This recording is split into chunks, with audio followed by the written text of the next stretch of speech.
This week in the field, keeping an open mind when the weather doesn't cooperate with you.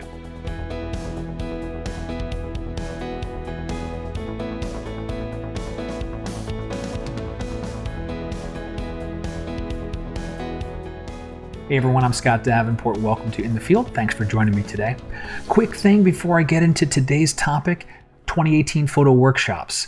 Invitations for these are going to be going out in early October, so a few weeks from now. If you're interested in joining me, I've got one in San Diego, I've got one in Death Valley. All the details are on my website.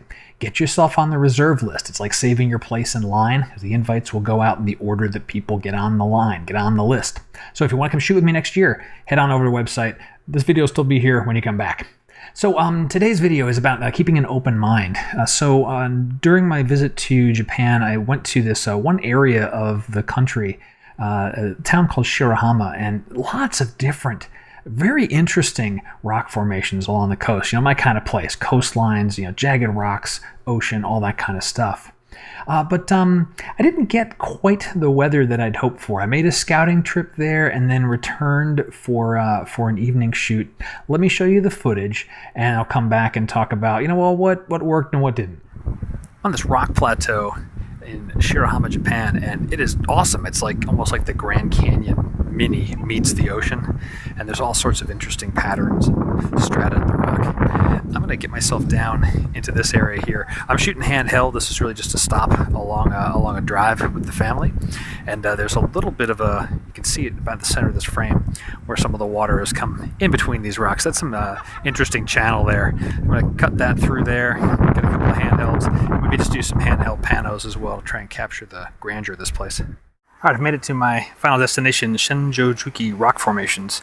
These stratas are awesome. I got a nice sky, very little time for me to chit-chat. I got to get down a little bit low and minimize the ocean, make this about sky and about rock. So let's get to it. All right, I've got a little bit of light left, and so I'm going to use this channel here. I scoped this out yesterday while I was out in the daytime, and I'm also going to be capturing this bit of the sky. It's going to fade fast, so I really ought to be shooting and not talking. But really quickly, f/16, I'm going to bracket to make sure I get everything. I might need some of those higher brackets to bring out the details that the video camera is doing a great job picking up in these rocks.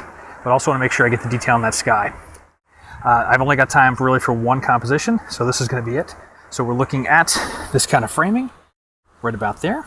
You see it's a little dark on the LCD, but there is still some pretty nice light out here to be had. So without further ado, I gotta get to work. And just like that, the light's gone. It's still an interesting sky. The color has already faded, and that thick marine layer out there is not gonna let any more sun come through. So it was a tight, close call. I probably spent too much time at the previous location, but got here just to catch the evening light. All in all, worth it. One last bit of work I'm doing is a long-range pano. There's a bit of glow out there and some interesting layers of mist in between the hills and the clouds. I'm just getting in really, really tight on those distant hills. I'm shooting with the A6000 for this, so I'm getting some extra reach, so I'm more like 300 millimeter, and I'm doing a pano, working my way across. F11, nothing particularly fancy, and this just finished off, so let's loosen up our ball head here. If I can do this with one hand. I've been doing this with two hands thus far. There we go.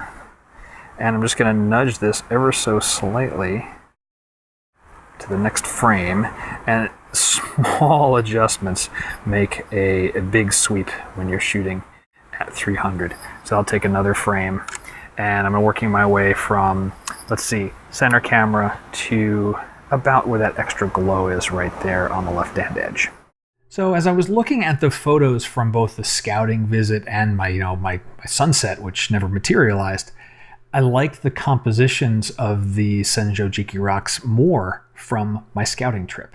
They were just nicer. That channel, it was in between two of the rock segments. I could position that and work that. And even the colors were a little bit nicer. It wasn't a completely harsh light. It was somewhat overcast, somewhat clouds going there. I was able to bring out some of those colors in post. But the ones from the actual attempt to get sunset, they just weren't as compelling. Okay, nice, but not strong.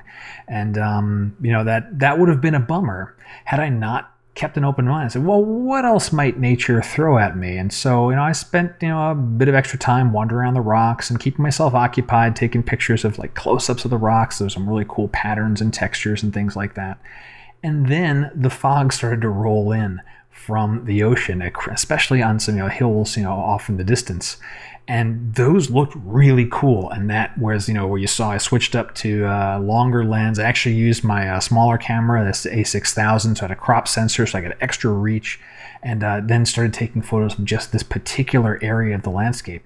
Really, other than me standing on the rocks that I went out to photograph in the first place, the photos I came away with that I really liked had nothing to do with the Senjojiki Rocks. So the tip of the week is to keep an open mind.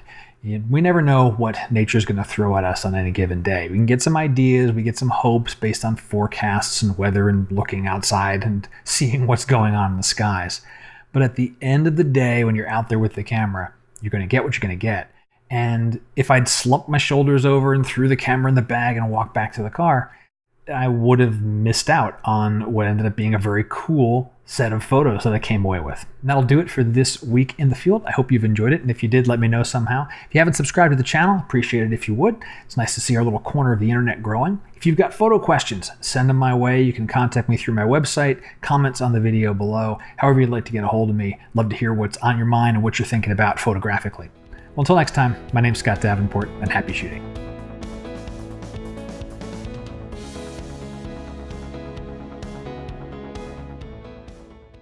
You can think about what might you get. I got to do this again.